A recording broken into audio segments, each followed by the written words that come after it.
Industry और showbiz की दुनिया की बहुत सारी एक्ट्रेसेस हैं जो कि इस मोहलिक मर्ज में मुब्तला रहीं, लेकिन आज हम स्पेशली जिस एक्टर के बारे में बात करने लगे हैं, एक्ट्रेस के बारे में बात करने लगे हैं, वो है अरीज फातिमा, जिन्होंने रिसेंटली अपनी एक स्टोरी शेयर की है जिसके अंदर उन्होंने बताया है कि मैं अपनी एक दुनिया में मगन थी, मेरी एक अलग सी दुनिया थी और मैं समझती थी कि मैं बहुत लंबा जीऊँगी और मैं एक खुशहाल लाइफ गुजार रही थी अपने बच्चों के साथ। लेकिन अचानक से जब मेरी तबीयत ख़राब हुई और फिर मुझे अपनी इस बीमारी के बारे में पता चला, कैंसर जैसे मोहलिक मर्ज़ के बारे में, तो मैं हैरान और परेशान हो गई। मुझे कुछ समझ नहीं आ रही थी कि मैं क्या करूं, और ये अल्लाह की तरफ से एक आजमाइश थी जो मेरे ऊपर आई और फिर मैं बदल गई। और मैं यही सोचती थी कि मेरे साथ क्या होगा और मैं अपने रब से जब मिलूंगी तो मेरे पास तो कुछ भी नहीं है और मैं तो एक ऐसी ज़िंदगी गुजार रही थी जिसके अंदर ना मेरी नमाज़ें पूरी थी और फिर मैं अपने रब से कैसे मुलाकात करूंगी। इस तरह की सोचें मेरे दिमाग में आती थी और फिर मेरी ज़िंदगी चेंज हो गई एकदम, और मैं एक जैसी ज़िंदगी गुजारी थी उससे बहुत आगे चली गई।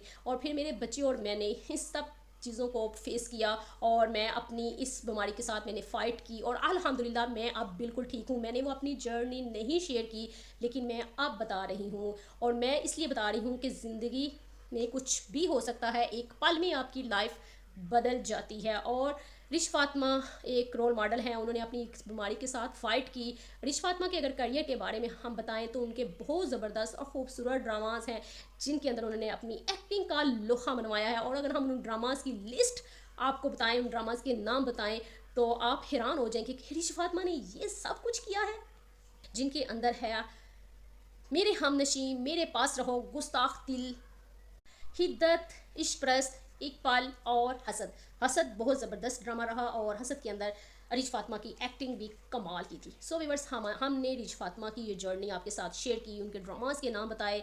सो आप हमारे चैनल को लाइक और सब्सक्राइब करें।